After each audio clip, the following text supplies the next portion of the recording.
பகல்காம் தீவிரவாத தாக்குதல்ல சுற்றுலா பயணிகளை காப்பாற்ற போய் தன்னுடைய உயிரை தியாகம் செஞ்சிருக்காரு இஸ்லாமிய இளைஞர்.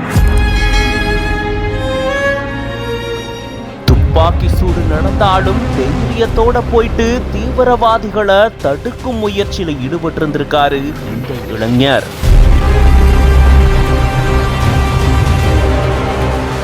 குடும்பத்துல சம்பாதிச்ச இந்த ஒருத்தரும் இறந்துட்டாரே, நாங்க என்ன செய்வோம் அப்படின்னு தாய் கண்ணீர் விட்டு அழுத காட்சி காண்போரை கண் கலங்க வச்சிருக்கு.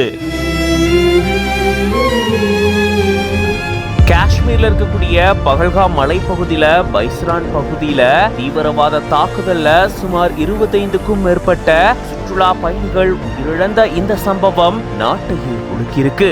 இதுல உயிரிழந்தவர் தான் 28 வயதான காஷ்மீரை சேர்ந்த சையத் அதில் ஹுசேன்சா அப்படின்றவரு. இந்த பகுதியில குதிரை ஓட்டி சம்பாரிச்சு தன்னுடைய குடும்பத்தை இவரு பார்த்துக்கிட்டு வந்திருக்காரு. இவருடைய சம்பாத்தியத்தை நம்பியே இவங்களுடைய அன்றாடம் தேவைகளை பூர்த்தி செஞ்சுட்டு வந்திருக்காங்க. இந்த நிலையில சம்பவத்தை அன்னைக்கு அங்க குதிரை சவாரி பணிக்காக போயிருந்த இவரு தீவிரவாதிகள் தாக்குதல் நடத்தும் பொழுது அங்க வந்திருந்த சுற்றுலா பயணிகளை காப்பாற்றும் முயற்சியில் ஈடுபட்டதாக கூறப்படுது. தீவிரவாதிகளை தடுத்து இவரு தைரியத்தோட செயல்பட்டு இருந்தாலும் தீவிரவாதிகளால இவரு சுட்டுக் கொல்லப்பட்டதாக கூறப்படுது. தீவிரவாதிகளுக்கு மத்தியில தைரியத்தோட செயல்பட்டு சுற்றுலா பயணிகளை காப்பாற்றும் முயற்சியில ஈடுபட்டுதா இவரு தன்னுடைய உயிரை தியாகம் செஞ்சிருக்காரு.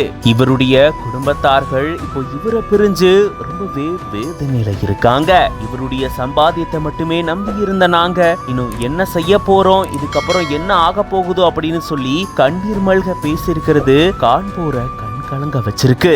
இந்த சம்பவத்திலிருந்து சையத் நம்ம எல்லாருக்கும் ஒரு செய்தியை உறுதியா சொல்லியிருக்காரு. மனிதாபிமானம் அப்படின்றது எப்படிப்பட்ட வெறுப்புகளை விட ரொம்பவே பலமானது அப்படின்றத நமக்கு உணர்த்தி அன்பை மட்டுமே வெளிக்காட்டணும் அப்படின்னு சொல்லிட்டு போயிருக்காரு.